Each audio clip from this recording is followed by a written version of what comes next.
Yo, what's good, Blerd? You heard family. Buckle up, because we got to dive deep into all this Spider-Man heat dropping lately. Spider-Man Brand New Day is looking like it's about to be next level wild. And you know I'm here to break it all down, hood style for the real ones. First off, we finally got our first official look at Tom Holland's fresh new Spidey suit. Inspired by the OGs Tobey Maguire and Andrew Garfield, the raised webbing making a comeback is exactly what the fans been asking for. Spider-Man always got that style evolution on lock, and this classic throwback got everybody hyped. No lie. But hold up, it gets crazier. Spider-Man is out here catching hands with none other than the Hulk. Yep, Big Green himself. Now, I know what y'all thinking. Spider-Man versus the Hulk sounds straight up unfair.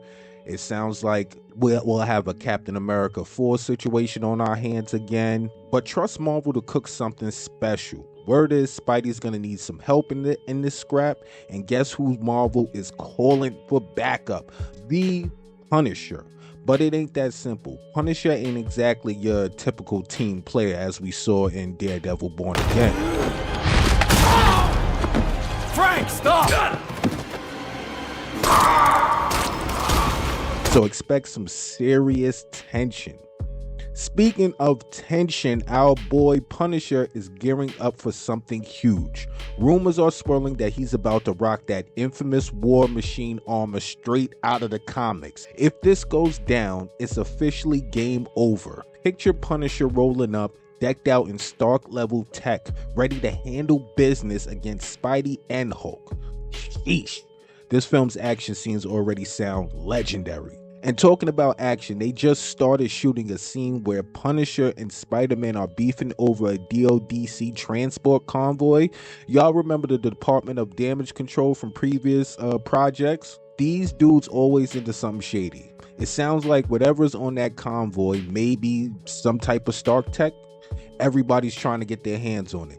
Expect explosions, crazy stunts, and probably some epic level banter between these two. And let's not sleep on the villains, because the rogue gallery in this flick is starting to look stacked. Scorpions finally confirmed to pop up with Michael Mando back in the role as Maximus Gargan. Been waiting for this ever since Homecoming. It's about damn time. This is a character that's been teased way too long, and I'm hyped to see him fully suited up, causing chaos and giving Spidey a real challenge. Plus, Mr. Negative is sliding into this madness too. If you played the Spider-Man game, you know how dangerous this dude is. He's got powers that flip good guys into villains, creating absolute chaos. Mr. Negative's presence means we can probably expect some mind games that'll have everybody questioning who's friend and who's foe. But yo, this ain't just villains running wild. Charlie Cox is swinging through again as Daredevil. Hell yeah. To be real with y'all, I wasn't the biggest fan of Daredevil Born Again. It was stuff I liked, but overall I've seen better. But Daredevil linking up with Spider-Man again, like in No Way Home, is exactly what we need, and I'm ready to see these New York City heroes team up once again, laying down justice and style at the same time. The official plot details still tucked tight, but from what's leaked, we're looking at a classic Marvel scenario. Heroes scrapping before realizing they're all getting played by some true villainous masterminds. Spider-Man, Punisher, Hulk. This is going to be epic level chaos. Expect double crosses, intense team-ups, and action scenes that'll have theaters going nuts. Now, let's keep it real for a sec. Marvel's clearly setting something huge up. You don't just bring in Hulk, Punisher, Scorpion, Mr. Negative, and Daredevil into one film without dropping major hints about the future of the MCU. Could we be looking at a potential build-up to Secret Wars or Avengers Doomsday? Most likely, but who knows? But you know your boy gonna stay on top of every rumor and leak, keeping y'all in the loop. Make sure y'all smash that like button, subscribe, and hit that notifications bell so you never miss these fire updates. Hey yo, what's good, my people? It's your boy from Blerd, you heard, back again, and this time we talking about that boy Frank Castle, aka the Punisher. And Marvel just dropped mad heat on us. New suit, new vibes, and new appearances. And I'm here to break it all down for y'all. So hit that like button, drop a comment if you're rocking with Frank, and if you really mess with the channel, follow your boy. Now let's get to work. Alright, so boom. Filming is officially wrapped on Marvel Studios' The Punisher special presentation. With heart and belief and teamwork and love, the impossible really is possible. And this motherfucker was impossible, but we really fucking did it. We really fucking did it. And this street right here has been magic to us. Woo!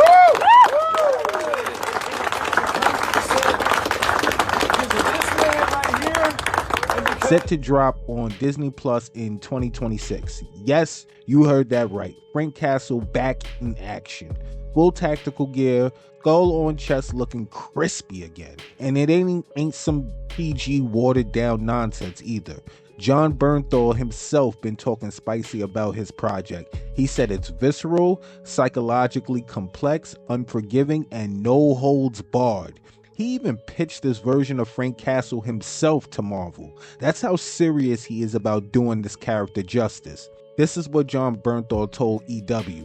Nothing is easy and all violence has a cost. We're going to see that cost. Now, that's how you do the Punisher. Not some one-note trigger-happy vigilante, but a dude who's broken, dangerous, and operates with a twisted sense of justice. You can already tell this special presentation gonna be dark and gritty. Blood, trauma, regret, vengeance, all of it. And visually, that new suit is hard. Look at it, look at it. It's tactical, it's street, it's got that old school white skull, but beat up like it's been through hell. And Frank's eyes, bruh, this man looks like he don't sleep. PTSD got him in a chokehold. Marvel's trying to redeem themselves with this one. They know how fans ride for Bernthal and this version of Punisher. Netflix Punisher was a classic, and they trying to capture that energy again, but this time under the MCU umbrella fully. This way, bro. Over here.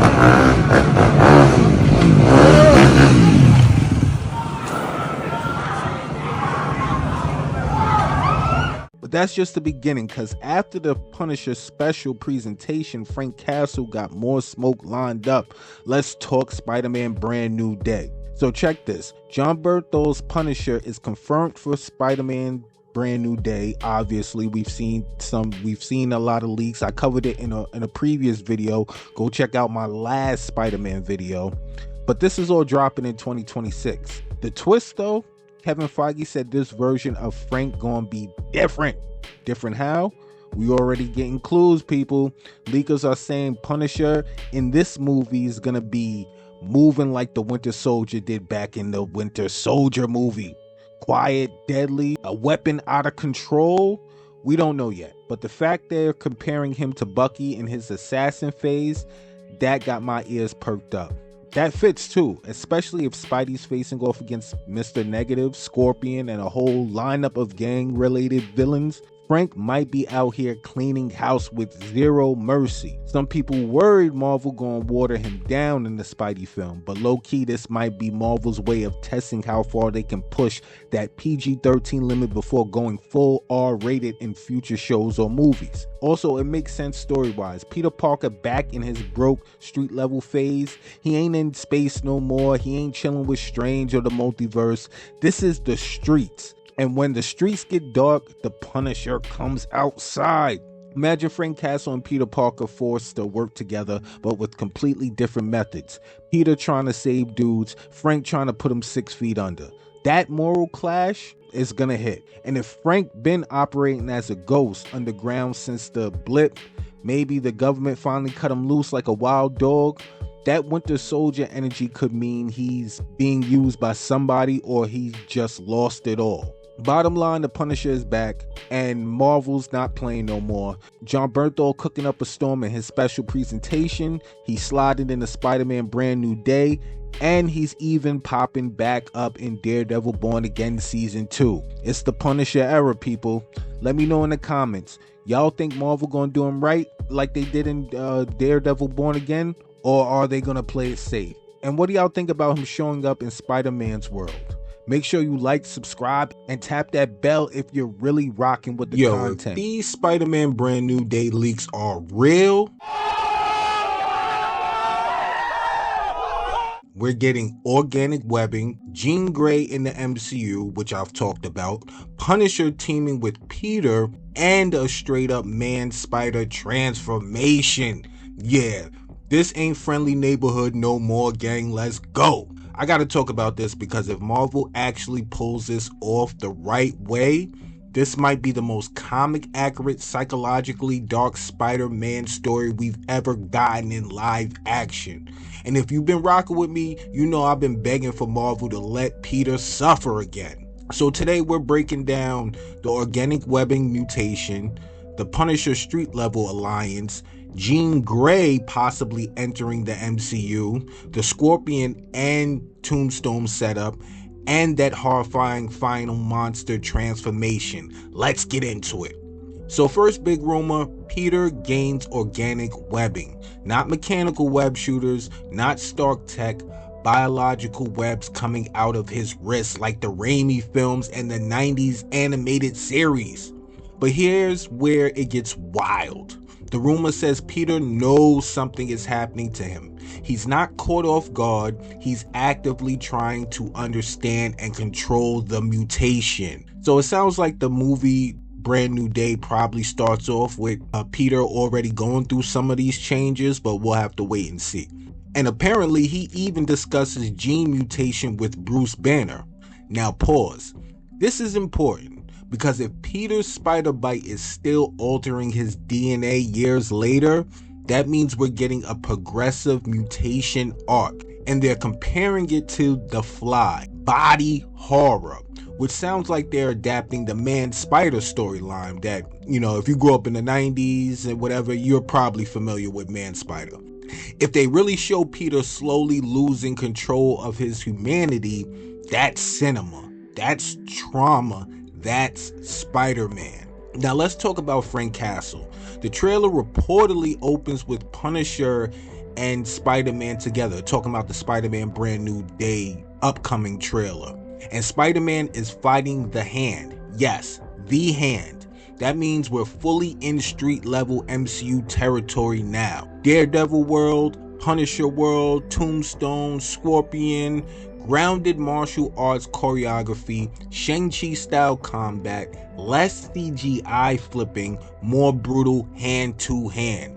And Frank reportedly saves Jean Grey from damage control, saves Peter from getting jumped, beats Tombstone when Peter is losing, and even helps in the final fight. But here's the crazy part.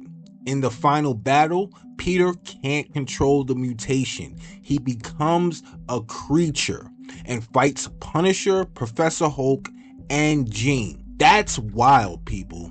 That means the mutation fully takes over. Now let's talk about the elephant in the room. Sadie Sink reportedly playing Jean Grey. I just did a whole video on it on the channel. I'll link it at the end of this video if you want to check it out.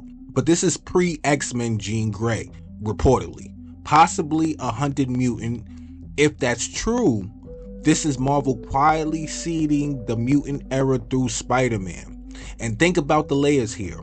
Peter is mutating. Jean is a natural mutant. Banner represents gamma mutation. This movie could literally be about evolution, fear, and identity. And if damage control is hunting Jean, that's giving early anti-mutant hysteria, which I've talked about in that same video. Check it out at the end of this, which would be a genius way to start building the X-Men world. This is really a genius way. I like what they're doing here if this is true. We're finally getting Scorpion's full suit reveal, described as a mix of classic comics and Insomniac game design. Michael Mando finally getting his moment. Tombstone explaining the 3 life cycles of a spider is very symbolic too, because spiders molt, they evolve, they shed skin. Peter is metaphorically and physically evolving. This ain't just a villain fight, this is transformation. Now here's the emotional damage part. There's scenes of MJ about to kiss another guy, Peter's watching from a distance, MJ's calling him just your friendly neighbor. That hurts, Because after No Way Home, Peter is alone, nobody remembers him, so imagine going through a physical mutation and emotional isolation at the same time. That's peak Spider-Man suffering. Now, if Marvel actually commits to body horror Spider-Man, street level grounded action, mutant introduction, Punisher partnership, and emotional trauma, this might be the best Spider-Man since Spider-Man 2. I'm not even gonna hold y'all. But it has to be executed right, because this could also go left real quick if they overcrowd it. So me personally, I love this direction. It's risky, it's darker, it feels fresh, and it sets up mutants, street level Avengers, and possibly a bigger role for Spider-Man going into Doomsday. But remember, these are all still rumors, so take it with a grain of salt. Now I gotta know, do you want organic webbing in the MCU? I know some people like the whole mechanical web shooter thing. I prefer the organic webbing. Do you want Man Spider? And how do you feel about Jean Grey debuting in a Spider-Man film? Comment below, and if you rock with this type of breakdown, like, subscribe, and turn on all notifications so you know when new videos drop. And if you really rock with